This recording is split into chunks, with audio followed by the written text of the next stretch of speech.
For today's kawali serye, ang lulutuin natin is pritong talong at sisig.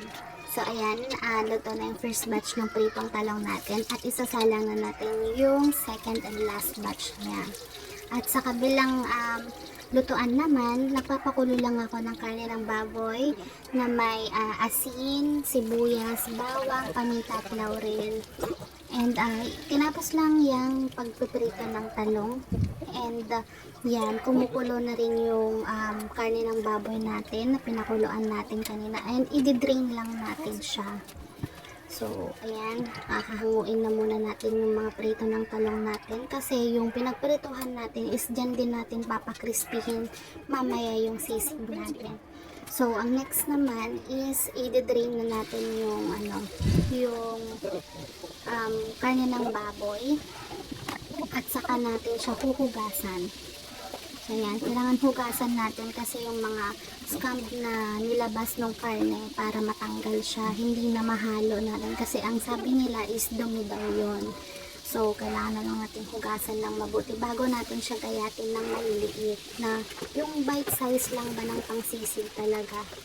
So, before natin siya hiwain, syempre kailangan natin hugasan yung mga kailangan natin kasi dyan natin ilalagay mamaya at hiwain yung karne ng baboy natin. So, ayan, ready lang natin yung mga kakailanganin natin. Saka natin siya gagayatin na ngayon. So, ayan, so medyo matagal-tagal yung paggagayat ng karne ng baboy kasi maliliit kasi lang na piraso yung kailangan natin dyan. So, yung iba kasi, di ba, nilalagyan pa nila yung sisig nila ng atay ng manok, ganon. Pero sa akin kasi, ganito ko siya ginagawa. So, usually, ang ginagawa ko dati is piniprito ko muna yung karne ng baboy, yung mga size ng pang pork chop, ganyan. Pero since yung sizes ng mga karne natin is hindi siya pang pork chop, hindi ideal na prituhin ko yung ganyang hiwa ng karne natin. Kaya, ginawa ko ngayon, pinakuluan ko na lang siya. Kasi pag piniprito ko siya, nagiging crispy sisig siya. Pero since hindi ko siya prinito, ang gagawin ko na lang dyan mamaya is papakrispihin ko na lang siya mamaya doon sa kawali natin. Before natin ilagay yung mga other na ingredients ng sisig natin. At yung iba din is naglalagay din ng ng mayo, 'di ba? Usually mga binibili natin sa kanto, may mayo, may kalamansit, may sili. Pero yung akin is hindi ko na siya lalagyan ng mayo tsaka ng kalamansi kasi madami-dami pa yung sisig natin. Pag nilagyan ko siya ng mayo, baka mapanis siya kinabukasan at hindi na namin siya makain. So, sayang lang. So, siguro yung mga natira na lang after namin neto, doon ko na lang siya lalagyan ng mayonnaise para hindi naman sayang pag nasira siya. So, ayan, malapit na nating matapos ang paggagayat ng ating karne ng baboy. Yan, matagal lang talaga siyang gayatin kasi sobrang liit lang talaga nung pieces na kailangan natin. And since madami-dami yung karne natin, kailangan talaga tiyagaan lang. So, and kailangan din natin dyan pag sinabing sisig, diba, maraming sibuyas talaga yan. So, next natin dyan nagagayatin is yung sibuyas naman. So, ayan. Tapos na tayo sa karne ng baboy. Sa sibuyas naman tayo. Ayan, 1, 2, 3, 4, 5, 6,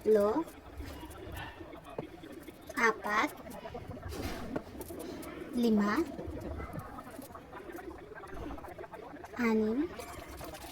ayan. May 7 piraso tayo ng sibuyas dyan. Gagayatin ko lahat na ilalagay ko lahat sa sisig natin. So, ayan, maliliit na piraso lang din ang gagayatin. Panggayat natin dyan sa ating mga sibuyas.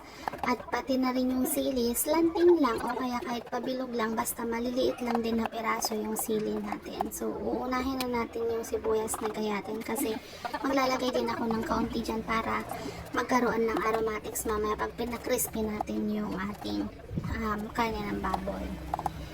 So, ayan, tapos na. And dapat pala white onion yan, pero since wala kaming white onion at red onion lang meron kami, yan ang gagamitin natin. And, ayan na yung sili. Ayan. So, una natin gagawin is, igigisa muna natin yung ating karne ng baboy. So, lagyan ko lang siya ng konting sibuyas dyan. Saka natin ilalagay dyan yung karne ng baboy. Dyan na natin siya papakrispihin. Wala pa akong nilalagay dyan na kahit anong pampalasa. Mamaya ko pa siya lalagyan pagka medyo nag-crispy na yung karne natin. So, ayan. Pumuputok-putok na yung ating ating karne ng baboy. Yeah, so naglagay na rin tayo ng paminta at ng seasonings. Kailangan malagyan na rin natin siya kasi para manuot na yung lasa niya doon sa loob ng ating karne.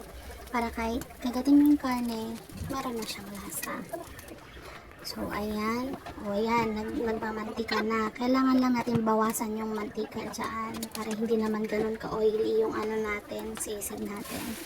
And next is maglalagay na tayo ng pampalasa. Toyo ang nilagay ko. Pero usually dyan yung iba ang nilalagay nila is meron silang sauce. Hindi ko alam kung paano nila ginagawa yung sauce. Pero sa akin toyo na lang okay na. Yan, halo-halo lang natin. Tapos yan, nilagay na rin yung sibuyas tsaka yung sili. At saka ako maglalagay dyan ng itlog. So, 2 pirasong itlog lang yung nilagay ko. Kasi ayoko namang ma-overpower ng itlog yung ating karne. So, ayan, halo-haluin lang natin hanggang sa tuluyang magbuo-buo yung itlog natin. Yan, so luto na at i-plate na natin siya. Yan. Ito actually lunch and breakfast na namin siya. Ito yung ulam namin. May natira pa kaming adobong pusit at bagoong na may kalamansi ang sausawan namin sa pritong talong at ito na yung sisig natin. Ayan, so happy eating guys. Kumain ng maayos at mabuti.